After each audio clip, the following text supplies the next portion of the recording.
South Africa could be entering a period of political quietude unlike anything in recent memory, as speculation mounts that former President Jacob Zuma may remain out of the public eye for the next 3 months.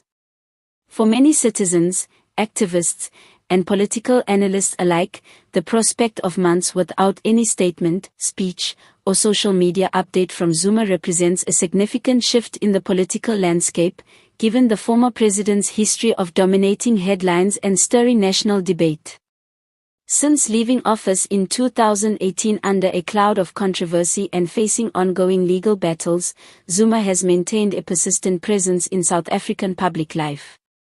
From court appearances to impassioned interviews, statements on party matters, and periodic commentary on national events, the former president's voice has never truly been absent. His comments have influenced everything from internal ANC dynamics to broader national discourse on governance, corruption, and economic policy. Now, however, sources close to Zuma suggest that he may be taking a deliberate step back, a hiatus of at least 3 months during which South Africans may hear little to nothing from one of the nation's most polarizing figures. The reasons behind this possible silence are a subject of intense speculation. Some political insiders suggest that Zuma is focusing on personal matters, including his health, family, and the management of his Nkandla estate.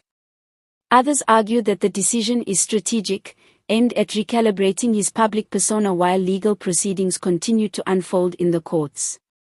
Whatever the rationale, the absence of Zuma's voice even temporarily could have substantial consequences for South Africa's political climate, particularly within the African National Congress, ANC, where his influence continues to resonate among factions and grassroots structures. Analysts warn that Zuma's silence might create a vacuum in political discourse that could embolden both supporters and critics.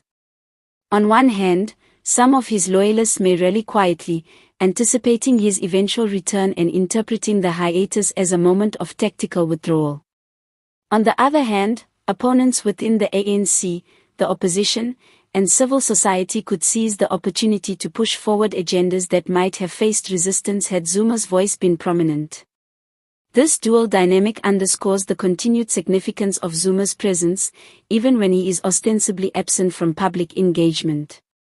South Africans are particularly attuned to the timing of Zuma's appearances or lack thereof because of the lingering implications for national debates on governance, corruption, and accountability.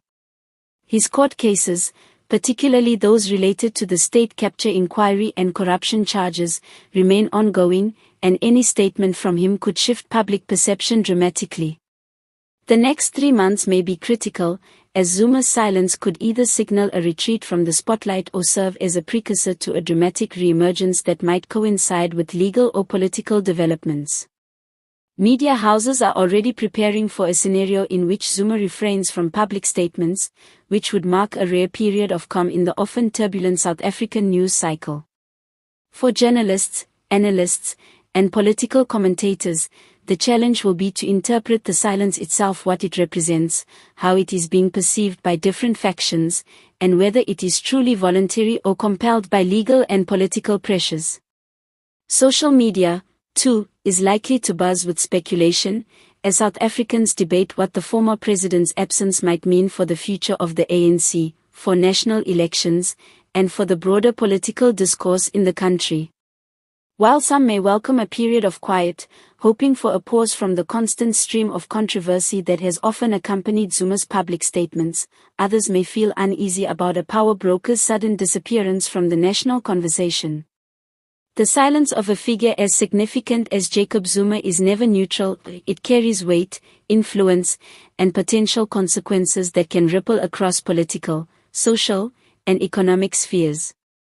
In the end, the coming months may prove to be a test of patience, perception, and strategy for Zuma, for his supporters, for his critics, and for South Africans as a whole. Whether the silence will herald a period of reflection, recalibration, or strategic positioning remains to be seen.